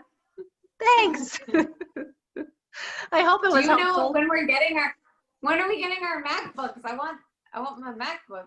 I know. I don't Go to know. Q&A. What did you say? Not for a while. They were supposed to be delivered on September 4th, but then something must have happened with backups, and so now they're not coming until the end of September. But he said if you don't have anything to use, you could always get a Chromebook. But like, I just want it all set up on the computer that I'm going to be using, because everything gets saved in the keychain and the this and that, and so I don't want to like switch over. But I also, my computer, the sound, the audio is starting to go, and so Yeah, it'd be nice to see. have a computer that was like just for work instead of using my personal computer for it. Yeah. I'm gonna hop into the next breakout room if you guys don't have any more questions. But it sounds like you're good. Thank you. Sure, I'll see you later. Welcome Bye. back. Thanks. Thank you too. Oh, here she is. Hi. How are you doing? Good. Good. That's good. Welcome back. Same to Thanks, you. you too. Thanks. I'm excited to be back. Yeah. It's gonna be a little crazy, but exciting. Yeah. Yep. How do So you we- guys feel with this? Do Oh. you have any questions or do you need help with anything? Go ahead, Michelle, go.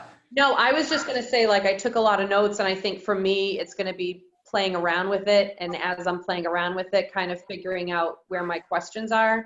I did like I was just telling them the mark is done that you were just going over, because that was a big struggle in the spring where kids were saying their work was done, but it was appearing like nobody did the assignment. So, you know, all these new aspects that kind of build into what I knew from last year to kind of practice with. So I know for me personally, I have to like play around with it and make some stuff and find it, how to do it. Yeah, that's generally how, I mean, for these types of things, I feel like you just have to fool around with it a little bit and then see kind of what comes up. Yeah. Well, if you need anything, let me know. That we talked about was, sorry, I didn't know about the guardian summaries before. Know that you said that when the student has to join first in order to invite the parent, do like their emails come up automatically just like the students did when you type in their name, or do you have to like input their emails for each? Input them individually. So we're gonna have to like find the parent emails and stuff. Yeah, if I were you, what I would probably do is go into X2 and then just print or like print a report of parent emails for all of your students so that you have it in like a Google Sheet next to you and then just copy and paste them in there. Okay. Okay. That'd be easiest. We were also talking about, and I don't know if this is going to be in later training, like how did you do these breakout groups? Yeah, so this is a Zoom feature. So if any of you are signed up for the beginner Zoom tutorial, we're going to touch upon like briefly how to do it. And then I think the advanced one is going to go into like a little bit more of, you know, all of the different functionalities and like things that you can do once you've created them. So if you guys are interested in that, the Zoom tutorials are going to be helpful. But let me know if you need anything else. Somebody has called me. Thank you very much for your help today. Yeah, no problem. I'll see you soon, or if you call me back, I'll see you then. All right. Bye. Bye.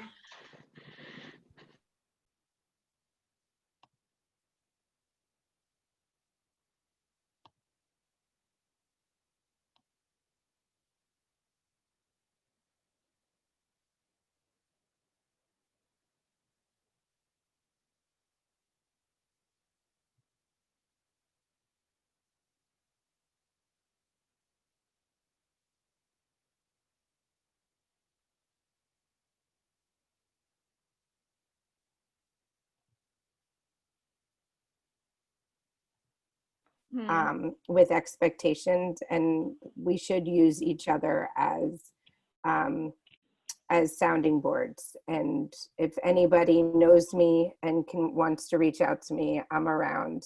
I've been around been around Everett, but and I like seeing a lot of people's faces. But I think that more now than ever, to have a camaraderie is great. Awesome. Yeah, I agree. Cause I you know, I want to connect with not just like classroom teachers. Otherwise, I don't know how to. Right. service everyone. Yes, that was my dilemma last year, like whether or not to join in on what the teachers had already created or to do like a completely separate one. So But what I do with the Google Classroom, Michelle, because I Mhm. think it's overwhelming to have like my own, I usually just put any materials in their Google Classroom. Mhm. Like if Lisa will create a folder and we'll put any materials in there. That way they don't have to go to so many different places. Right. Yeah. I create a classroom, but then I feel like if I have it, it's just too much. Mm-hmm.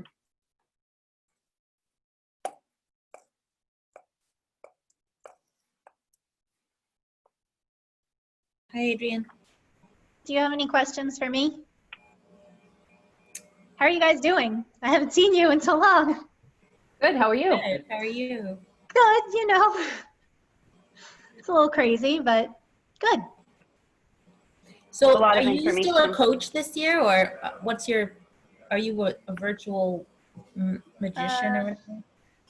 My role is very fluid. So yes, my technical role is still as a coach. So I'm going to be doing a lot of that stuff, but I'll also be doing like a lot of tech related support that may or may not have anything to do with like being ESL related. Yeah, that makes sense. Just be more related to tech stuff. So both. I have a question. Sure. It's sort of non-related, but I emailed Dave Brady and he said we could go into the building from 8 to 2 to get anything we needed. Is anyone planning to go into the buildings? And if so, how are you doing that with the PD going? Good question. I'm And not he said planning. Friday was not an option. Yeah, I'm not planning on going in. Actually, a bunch of people have moved out of the breakout rooms into the main room. I know that the specialists were using that as sort of like a sounding board for what they're going to do, but you might want to throw that question out into the chat there. Okay. Yeah, we could all go there. I don't know if we have anything. If you guys don't, if you want to stay in here and talk in a small group, that's totally fine. If you want to go back and join the big group, people are out there too. So. Okay, thank you. Sure.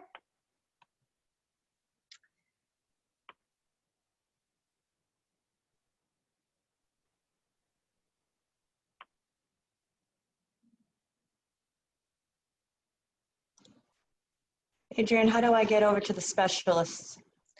Just click leave room on the bottom right. Actually, I'm And just then going to, yeah. So Leave room, and then how do I get to that, to their you'll group? be in the main room automatically. Oh, okay. Because I don't know, obviously I have technical difficulties because my son's Zoom account came up when I logged in to Zoom, and then my son's name came up. So obviously I don't have a video, or I actually was successful getting into the forum this morning with my own Zoom account. So why did it regress back to where I was last night, where I just had my son's account? Like, I don't know what happened. I'm so frustrated. It could be hard to tell if he was logged into like a Google account, like his Gmail or something this morning. Yeah. Then it might have left him in. So like whenever you go onto Chrome, like Google Chrome, you're going to want to look on the right-hand side of your screen and just make sure that you're logged in as you. Yeah, I thought it had the big M, like my big M, like, my profile has a green M with a circle over it. It had that. That's why when I went to my calendar, so I went to my schedule where I have checked off all the forums I'm signed up for, lessons, whatever. Mm-hmm. So I went to yours, 12:30 to 2, grades 3 to 6. Even though I'm grades K through 8, I just thought that was a good one to do because it's kind of in the middle. Yeah. And then anyway, I clicked Zoom, start Zoom or something, whatever it says. And then all of a sudden I'm Daniel Burnham. Oh, that's so annoying. Frustrating. I'm just it's only day one of this and I'm already like feeling so overwhelmed. You could always log out, or like if you, I'm trying to think of. I tried to when I don't know how I got back in, but I first logged out to try to do it, and then it said I couldn't log back in, but then somehow I did, but then I was still Daniel Burnham. I could not, I tried again as Marilyn Burnham. It just wouldn't work. I don't know what I'm doing So wrong. weird. And I don't have anybody here. Like my MIT graduate is now living in Virginia working. So she was the one that helped me get my 4 Google Classrooms running last spring. Aw. And I learned a lot, but I never really mastered the whole quiz and assignments, post all that stuff. But I'm a health teacher. It's not, we have pass fail. It's not really, we don't really grade. I just want people participating. Mhm. But I do want to learn how to do that, the grading and everything, just to have that, because I think the kids need to be graded. Yeah, I think you should. Even though I don't definitely really take a look grade at them, but they need to turn in assignments, because the participation rate wasn't great because there's no accountability. They know that they're going to pass health, right? So, and out of the 900 students, I only had a dozen that were, I think, doing stuff. So I thought that maybe with the incorporation of Zoom, which again, I never did a Zoom yet, so that's not a scary thing, but I think when I integrate Zoom with Google Classroom, where there's more like quizzes that I post, maybe there's going to be more participation. Totally. And I would definitely recommend looking at the virtual learning website that I had shown you, and looking at the Google Classroom and Google Forms tutorials on those. Yeah, I wrote that in my notes when you talked about that. Is it David? Yeah, they're really, really helpful. And the virtual learning forums, they're on the main page, right? The main website, or Yeah. how do I access? Wait, the virtual. Do you have virtual learning tools? No, like, they're not. Did you copy the website that I had sent in the chat? No, let's see. If you go to the first email that Priya had sent out. Yep. The link to the website's in there. Okay, thank you. Yeah. But I'm gonna send everybody back to the main room. Yep, all right, okay. I'll see you there. I'll see you soon, bye. Bye. Bye. Hi. Let's see.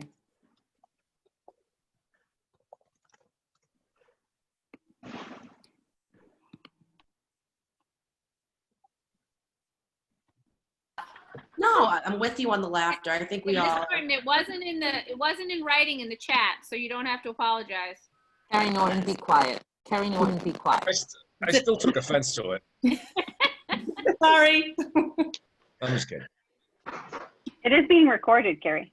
Hi, everybody. If I don't laugh, I'll cry. So. I know, this is such a weird day. So crazy. Crazy. What about, does anybody know about the document cameras? Who are those? Is everybody getting one of those, or how? There's does that only work? 400. You can have mine, Emily. No, they Thank weren't you. specific about the document cameras. That Yeah. only the. They seem to indicate they go first to teachers who had to do like math and things they had to show out, but I don't know what that means. I don't know. Well, I would think we'd all have to show things. Yeah.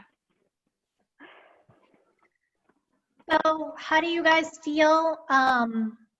Do you have any questions that you want the whole group to hear, or important things that you want the whole group to hear that you figured out that you think would be really helpful for all of us? Any ideas for how to use some of these tools more efficiently or effectively?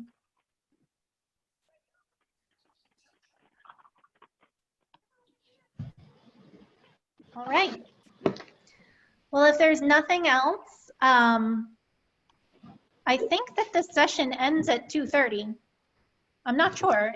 Is that correct? I don't have this. Sure. I'm gonna say yes. To me. Yes. Let me double check, but I think it does. It says 2:45. Oh, it does say 2:45. Yeah. Okay. So yeah, so we still have 10 2:30 minutes. works for us. If you need anything, let me know. If not, and you just want to stay on here and work, and then, you know, throw out any questions you have to the group while you work, that's totally fine too. Thank you for the presentation. Oh, no problem. Thanks. No problem. I hope it was useful. No, honestly, I know Google Classroom from last year, but some of the stuff you shared, I was like, oh, I didn't know I could do that. So thank you. Yeah, sure. And take a look at that that presentation too, because it's just like a really nice breakdown. Like each slide will say like, this is how you add students, this is how you add guardians, and it's like videos or GIFs, so that it just shows you how to do it. David made that and it came out really good. So I definitely like just keep it for future reference if that's something that you were having a little bit of difficulty with.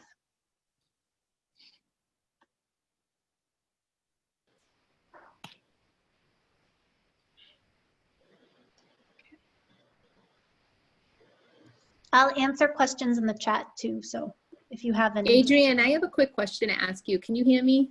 Yeah. All right. How are you, by the way? I'm good. How are you? I'm good. So in the breakout room, one of the teachers was talking, they were saying how there's a Screencastify, I think she had mentioned. She wasn't sure exactly what the name of it was. It was basically you could talk over while like the students are, I don't know if there's like a VRL for it as well, like to guide the students how to use like the new Google Classroom format. Like not the new Google Classroom, but just the different parts of the Google Classroom in case the kids have like questions and are not sure how to do things. So what Screencastify is it's a Chrome extension that you can use to record yourself. So for example, say you wanted to make a video for your students of how to access their assignments. All you would have to do with Screencastify is you click on the button once you download it, click record, and then you can just talk and it will record you doing things on your computer. So, you know, it would record you clicking, and if you were to say, okay, go up here to the top and click on this button, it would record That's awesome. all of that. That's So fantastic. And that's something that I could post on the Google Classroom and like they can replay it over and over again. Yeah, I would add that as a material so that they have continuous access to it all year as like a reference. Okay. You know, maybe you would want to post it as like an announcement and then just keep it in the classroom as a material so that they have it. And look like, yeah. And then I was thinking also too, like I could probably like, if there's like a science question or a math question, I could probably like have something in front of me and then like explain it to them too as like a modification almost. Totally. Okay, awesome. And where would I get this Chrome extension? Would I just like in Just go to Chrome, the would I Google Chrome it? store, like Okay. Google Chrome store, and then type in Screencastify. I sent a link earlier. Let me see if I can send it again in the chat. Oh, you're awesome. Thank you so much, Kara. I really Yeah, I'll appreciate send it right that. now. Yep. I also I think- just added it by Googling. It will just direct you right to it. Awesome. Thank you so much. I really appreciate it, guys.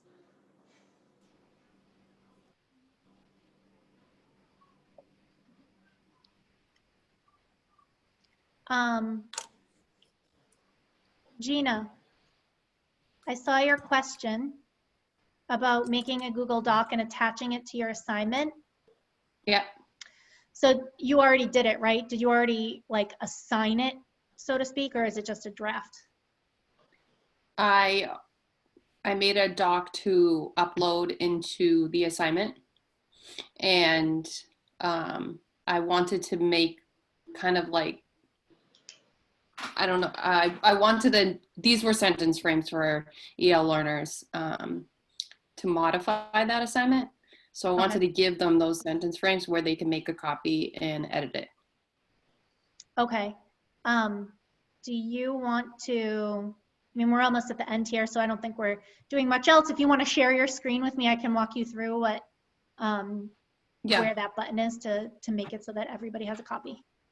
Okay. Let me know if you're allowed to, or if I have to somehow allow you to share. your No, screen. it says disabled. Let me see. Okay, you should be able to now.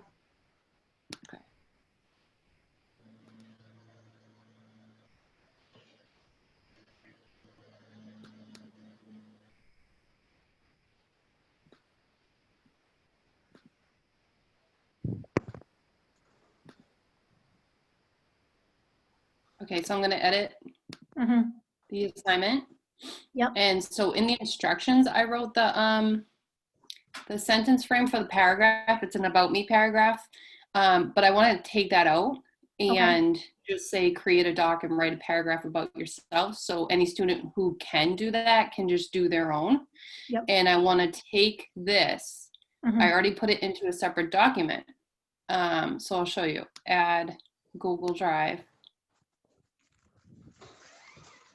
All right, I gotta run to the dentist. I come to the mailman and pick up my I don't know. mail. You want me to bring it to the mail, to the post office? I don't You know. don't mind. All right, I'll have to They all drop it off when I donation, get. but- Unmuted.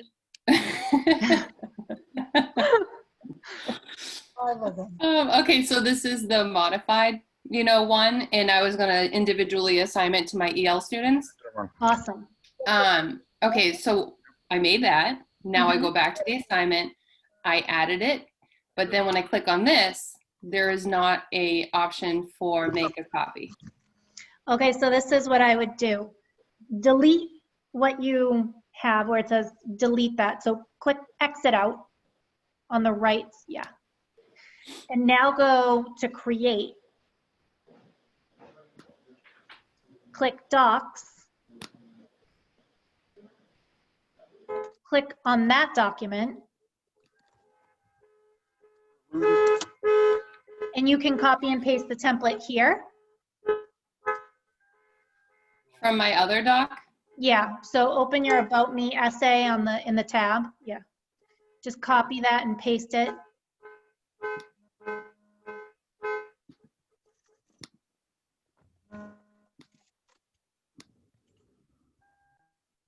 Now you can name it About Me.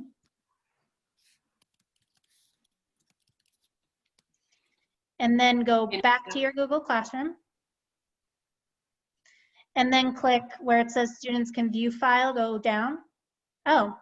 I know, I don't know why it's doing this.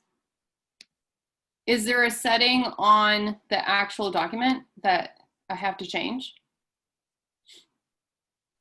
This happened Maybe to me it's a because- couple times. in Sorry, spring this happened to me all the time. For some reason, when you hit save though and then post it, it comes out when they see it as like a name. Really? It did for me at least. So let me ask you this, Gina, was this an assignment that you saved and then you reopened to show me? Yes. Okay, so what it looked like when I did this, because I went to go back and edit an assignment so that I could change it to make a copy for all students, it wouldn't let me. It didn't even give me any like drop down option. So I have to delete the whole assignment then maybe? You probably have to delete the whole assignment and do it anew. Yeah. And then it will do it. So you can just click the 3 dots on the, no, that deletes your topic. Yeah, those 3 dots. And then try again? Then try again.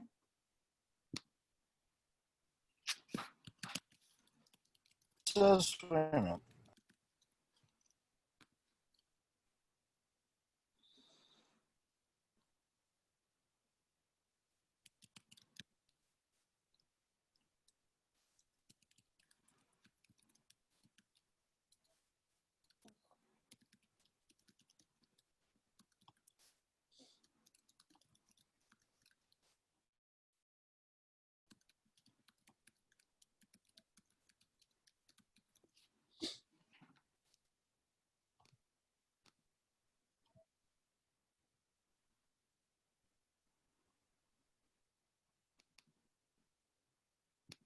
Oh, there you go.